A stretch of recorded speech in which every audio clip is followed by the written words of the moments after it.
Bueno, volvemos nuevamente en Vuelta por el Universo, aquí en Vorterix Mar del Plata 104.5. Estamos en el hall principal del Hotel República. Seguimos conversando con Francisco Nardelli, candidato a diputado por el UCEI, Unione Sudamericana Emigrati Italiana. Bueno, vamos a hablar un poquito, Francisco, ahora de la actualidad italiana, porque muchas veces lo hemos tratado en el programa. Y voy a robar un título que no es mío, pero que me gustó, lo vi en el diario El País, y bueno, y te voy a repreguntar, ¿por qué Italia es tan difícil de gobernar? Estaba leyendo una estadística, 67 gobiernos diferentes en los últimos 76 años, desde 2002, solo Berlusconi ha permanecido más de 2 años en el cargo. Bueno, sobre todo porque está llena de italianos. Pero es la dinámica de las democracias parlamentarias con la componente latina, ¿no? Los alemanes son más prolijos. Son una democracia parlamentaria, pero están mejor organizados. No, lo que hay que entender que a diferencia de la democracia argentina, que es una democracia presidencialista, donde realmente para que caiga un gobierno tiene que haber un agente externo. Italia, al ser una democracia parlamentaria, elige su presidente, que tiene una duración de 7 años, y eso sí no ha cambiado, porque cuando se habla de gobierno italiano y de esta inestabilidad son primeros ministros. Claro. Italia, al ser una democracia parlamentaria, tiene la figura del presidente, que es el garante de la Constitución. En este caso es Sergio Mattarella. En este caso Sergio Mattarella. Y el gobierno lo ejerce un primer ministro que se logra a través de una mayoría parlamentaria. Entonces, lo que ha cambiado en Italia por distintos motivos y distintas dinámicas, sobre todo en lo que se llamó la Segunda República Italiana, que es después de estos años del 48 en adelante de un gobierno homogénico de la democracia cristiana, con algunas alianzas con el socialismo, pero digamos con una izquierda intelectual pro-rusa, pero romántica, y un gobierno de democracia cristiana al mejor estilo, pero argentino, siéndolo bastante transversal y absorbiendo las distintas componentes sociales.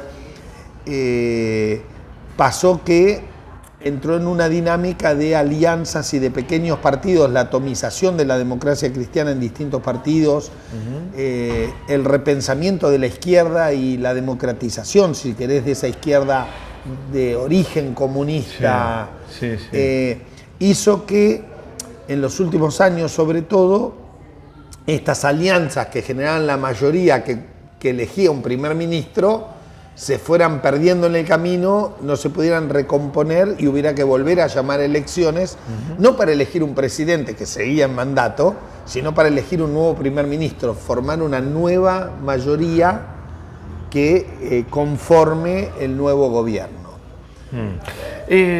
Yo realmente tenía algunas fichas puestas en Mario Draghi, porque inclusive estaba dentro de una terna junto a Macron y Scholz para reemplazar a Angela Merkel. Digo, ¿te decepcionó la figura de Mario Draghi? Digo, ¿era crónica de una muerte anunciada? Digo, ¿qué pasó? No, yo creo que Draghi sigue siendo uno de los mejores técnicos italianos. Él llega al gobierno después de una ruptura de la mayoría, que fue la mayoría del gobierno.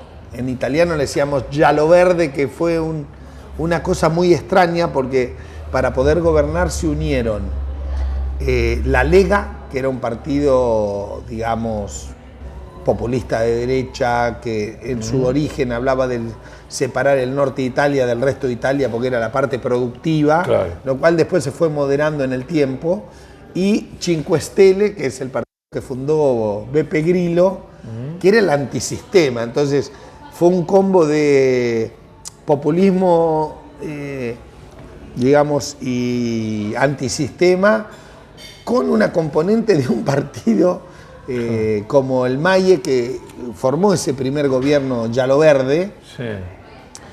y que eso hizo que Merlo fuera el sotosecretario para los italianos en el exterior.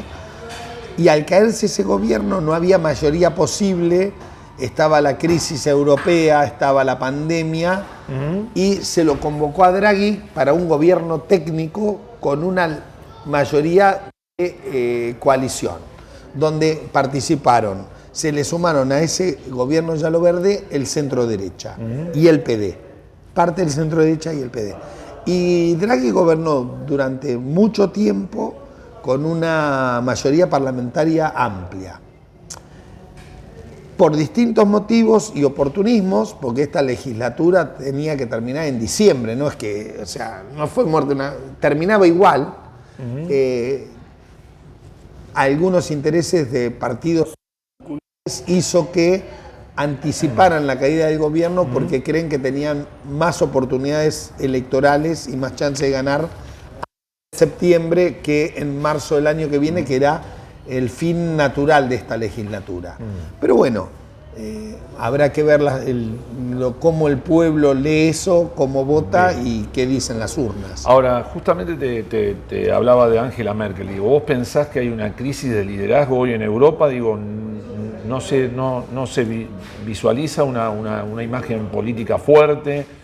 Y por el otro lado, ¿cómo afecta, digamos, la situación de la guerra, digo, ¿no? en Europa? Bueno, son cosas paralelas. Yo las separaría porque para mí no es la misma lectura. Yo creo que fue un momento de apogeo de la Comunidad Europea, de una construcción que tuvo una expansión rápida y que puede haber producido alguna consecuencia como esta invasión de Rusia a Ucrania. Ahí jugó más la NATO y el cambio americano de Obama-Biden, hay un abismo. O sea, si bien los dos son demócratas, en teoría no es la misma política. Pero cuando vos me hablabas de un problema de liderazgo, yo creo que el mundo, las democracias occidentales sobre todo, están saliendo de momentos de populismo bastante fuertes.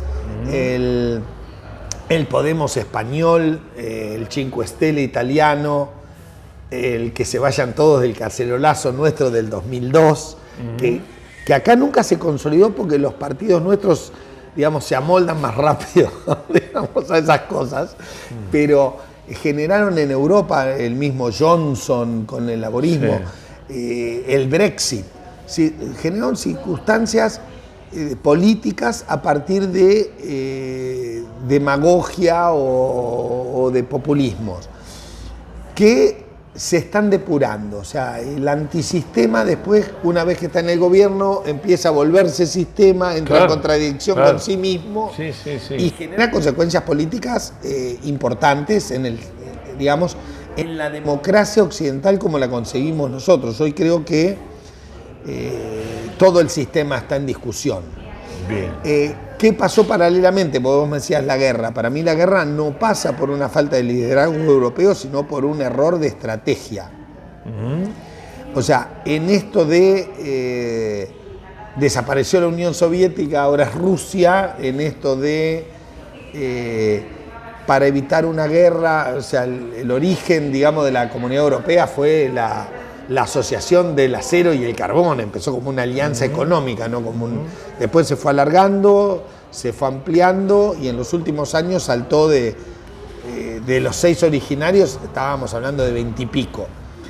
¿Y qué pasó? Ese avanzar hacia el bloque soviético, o sea, la NATO cooptando países del Pacto de Varsovia para los que siguieron la Guerra Fría, la posguerra, realmente fue llevando a Rusia a un ángulo donde le iban corriendo la frontera hasta su borde. Y creo que, bueno, más allá de las lecturas que uno pueda tener de Putin, que también es un personaje en sí mismo y tal vez con otro líder no hubiera pasado lo que pasó, pero se generaron las condiciones de que diga el límite son el cordón de países alrededor de entre nuestra frontera y la NATO. No voy a permitir que Ucrania se asocie a la NATO para que la NATO no tenga frontera directa con Rusia e invadió Ucrania, o sea, como una solución. Después las justificaciones, si hay una minoría rusa, si Ucrania es un invento de Stalin, porque Stalin era ucraniano. Sí, si hay que desnazificar Ucrania. Se llegó a decir, Turquía llegó a decir que hay nazis en Finlandia, o sea. No. Pero bueno, los últimos eventos también hicieron que lo que Putin trató de hacer, invadiendo Ucrania, como diciendo, cuidado que al que quiera de bloque estamos dispuestos a invadirlo, hizo que Finlandia y Suecia hoy estén en la NATO, porque se aprobó el mes pasado. Tal cual. Y que Bielorrusia está pidiendo entrar en la NATO. Entonces también yo creo que está arrepentido porque generó el efecto contrario al que buscó, ¿no? Decir... Ahora, justamente, perdóname, estábamos hablando de la guerra, ¿no? Y Italia tuvo una particularidad. Siempre en las dos guerras mundiales empezó en un bloque y terminó después yéndose al otro, ¿no? Al contrario. Y justamente te quería consultar esto, digo, porque muchos dan como ganadora el próximo 25 de septiembre a Giorgia Meloni. La candidata de extrema derecha. Digo, es la favorita para las elecciones de septiembre. Digo, ¿y qué pasaría si llegara a ganar la extrema derecha? Digo, porque parecería que ahora hay como una derechización de Europa, teniendo en cuenta que en España han ganado algunas comunas importantes, la derecha del Partido Popular. Bueno, Le Pen ha hecho una muy buena elección en Francia. Digo, ¿qué pasa si ganara Meloni? ¿Italia va a apoyar a Rusia en el conflicto? Digo... Mira, yo particularmente creo que son dos cosas distintas, ¿no? Primero, Fratelli d'Italia, que es el partido de Giorgia Meloni, no tiene los números para ganar. O sea, si gana en una alianza de centro-derecha como la líder de ese espacio. Yo creo que Giorgia Meloni tiene las cualidades y las capacidades para dirigir una coalición de centro-derecha, pero indudablemente en los números Fratelli d'Italia de la alianza es el más chico. O sea, la Lega de Salvini o Forza Italia, que responde a Berlusconi, son partidos con mayor número y menor liderazgo. O sea, era lo que hablábamos de la Merkel, los fuertes liderazgos después generan vacíos de poder. Entonces Forza Italia hoy, que sería el partido de centro-derecha más importante, no tiene ningún líder propio porque todavía está Berlusconi, no hubo esa transición a otro líder. Giorgia Meloni hizo esa transición, o sea, el líder anterior fue Fini, y hoy ella está perfilada como una excelente política de centro-derecha. Si bien es la más radical de la coalición, no quiere decir que la coalición se pueda ir al centro-derecha de esa manera. Indudablemente, Salvini, que se perfilaba como el posible candidato, cometió un montón de errores en la negociación de la elección del presidente de Italia en diciembre, enero del año pasado, y hace que Giorgia Meloni hoy sea digamos, de los líderes de los partidos de centro-derecha, la más presidenciable o para primer ministro. En cuanto a Rusia, yo creo que la guerra de Ucrania pone en discusión la posición que tenía el centro-derecha italiano sobre Rusia. En una charla privada que tuvimos con Berlusconi en diciembre, en Villa Certosa, él planteaba esto, que cuando él se consideraba presidenciable, digamos, todavía estamos hablando del pre-Mattarella II, sí, decía que él era uno de los que podía poner de acuerdo a Rusia y a Estados Unidos y hacerle ver que en la realidad el enemigo real de Occidente era China, que el posicionamiento de China y el avance de China en África y todo hacía que Rusia, Comunidad Europea, Estados Unidos tuvieran que definir una línea geopolítica para contener el avance chino. ¿Qué pasó? Con esta guerra se dio vuelta ese tablero, se quebró esa posibilidad y hoy Rusia es un aliado de China y geopolíticamente se invirtió la ecuación. O sea, el escenario post-invasión de Rusia a Ucrania hace que la geopolítica en Europa sea mucho más complicada que antes de ese evento. Si la guerra se prolonga en el tiempo, digo, ¿qué va a pasar con los recursos energéticos, con los alimentos? Digo, ¿se agrava la crisis en Europa? Digo, sobre todo la crisis alimentaria que se está planteando mucho, ¿no? Bueno, hubo un pacto hace pocos días donde se permitió salir los barcos con el grano ucraniano al mundo, cumplir esos contratos. Yo creo que nadie quiere ser responsable de una hambruna mundial por un conflicto bélico. Indudablemente la energía es es una variable geopolítica importante porque Europa occidental depende del gas ruso o de los gasoductos que atraviesan Rusia desde Afganistán, etcétera, para llegar al continente. Y Ucrania era uno de los productores de energía nuclear más importantes de Europa. Entonces, digamos, reemplazar ese tipo de insumos a corto plazo es casi imposible y tendría un costo en economía, en industria, en producción importantísimo. No me animo a hacer pronósticos porque realmente sería muy difícil evaluar el real impacto si esto se agrava y las sanciones llegan a una Rusia cerrando los gasoductos y estamos en un terreno más tomando las ¿no? centrales nucleares ucranianas, ¿no? Bueno, para ir cerrando la charla y agradecerte todo este tiempo, contarle a la gente cómo pueden votar para las elecciones ahora en septiembre. Vos representás a Unione Sudamericana Emigrati Italiana. Bueno, y me gustaría que le comentes a la gente cómo deben hacer para votar, cuándo, dónde.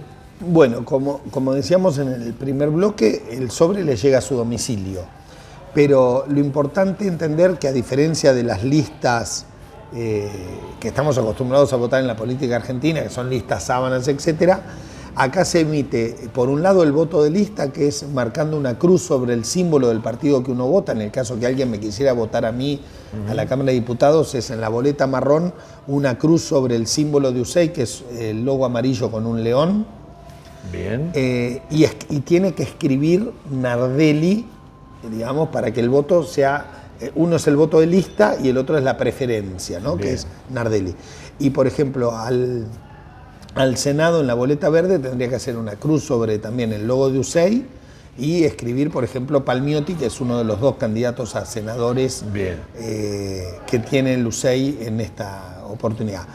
Esas dos boletas van en un sobre blanco sin marca que viene en el pliego electoral que les llega, tiene que estar cerrado y después ese sobre cerrado con las dos boletas ya completadas, acompañado por el talón electoral, van en el sobre con la respuesta postal prepaga que ya viene dentro de ese pliego. Bien. Y eso lo tiene que depositar en cualquier dirección del correo argentino o llevar a los buzones que específicamente van a estar en el consulado en Olavarría y Falucho, si no me equivoco.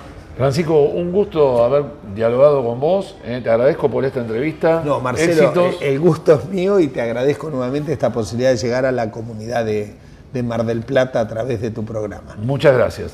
Bueno, estuvo en Vuelta por el Universo Francisco Nardelli, candidato a diputado por UCEI, Unione Sudamericana Emigrati Italiana. Gracias y después de la pausa seguimos con más Vuelta por el Universo por Vorterix Mar del Plata 104.5.